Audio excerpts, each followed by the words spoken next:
මෙන්න මේ දේවල් ටික විතරක් පාවිච්චි කරලා විනාඩි 10න් chili paste එකක් හදාගන්න විදිය තමයි අද මම කියලා දෙන්නේ. මේක හරිම ලේසියි වගේම රසයි. අපි වැඩි කතා නැතුව යමු කොහොමද හදාගන්නේ කියලා බලන්න. හොඳට හොදලා වතුර මිරිකලා රැසි කරගත්ත කූනිස්ස තියෙනවා. ඒක ලුණු ගෙඩියක් මම දානවා. සුදු ලුණු බික් 4ක් දානවා. ඊට පස්සේ මම මෙතන උඹලකඩ කුඩු ටිකකුත් ගත්තා. ඊට අමතරව සෝයා සෝස් ඒත් එක්කම තක්කාලි සෝස් ඕන වෙනවා. ලුණුයි සුදු ලුණුයි මේ විදිහට පොඩියට කපලා තියෙන්නේ. ලුණු සුදු ලුණු දාන්න කැමති නැත්තම් දාන්න ඕන නැහැ. හැබැයි මේක දාපුවාම රසයි.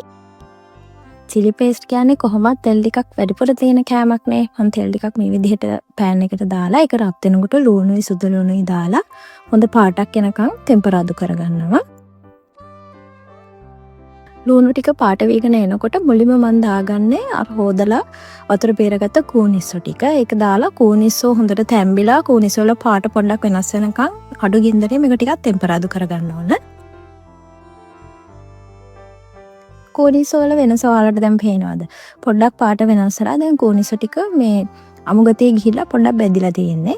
ඊට පස්සේ මම මේකට මේ වෙලාවට තමයි උඹලකඩ ටික දාගන්නේ. උඹලකඩ දානකොට ටිකක් කෑලි හැපෙන්න ඔයාලට කැමති නම් දාන්නත් පුළුවන්. නැත්නම් ලොකු කෑලි හිටින්න දාන්නත් පුළුවන්. උඹලකඩ දාලා නම් ගොඩක් වෙලා කලවම් කරන්න ඕනේ නැහැ. පොඩි වෙලාවක් කලවම් කරගන්න.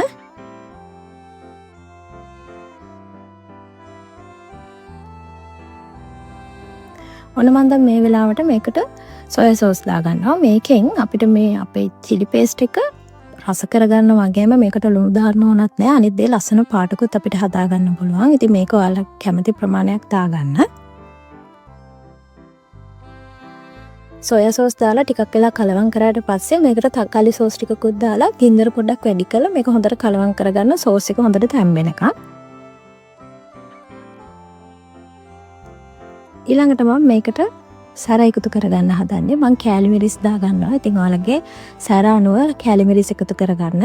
ඒ ටිකක් දාලා ටිකක් වෙලා මේක හොඳට ටෙම්පරාදු කරගන්න ඕන. මම මේ chili paste එකට අමතරව ලුණු එකතු කරේ නැහැ. සෝයා සෝස් එකේ හොඳට ලුණ තියෙනවා. ඒ වගේම තක්කාලි සෝස් එකේ තියෙන හින්දා මම මේකට ලුණු එකතු කරේ නැහැ. දැන් මම මේ එකතු කරගන්නේ මේකට සීනි දාලා සීනි ටික උණු වෙලා සීනි අර කැට හිටින්න නැති වෙන හොඳට අඩු ගින්දරේ මේ සීනි ටික දිය වෙනකන් කලවම් කරගන්න තියෙන්නේ. ඔච්චර තමයි ඉතින් කරන්න තියෙන්නේ. ඔයාලා මේ chili paste එක හදලා ෆ්‍රිජ් එකේ දාන්නේ නැතුව එළිය දවස් 2ක් විතර තියාගන්න පුළුවන්. ඊට පස්සේ ෆ්‍රිජ් එකට දාන්න. හොඳට බෝතලයක් පිරිසිදු කරලා අරගෙන ෆ්‍රිජ් එකේ දාලා කැමති වෙලාවක ඔන්න පාවිච්චිට ගන්න පුළුවන් මේක. ඔන්න දැන් අපි අතරම chili paste එක හදලා ඉවරයි. විනාඩි 10ක්වත් අතරම යන්නේ නැහැ මේක හදාගන්න. හරි ලේසියෙන් හදාගන්න පුළුවන්.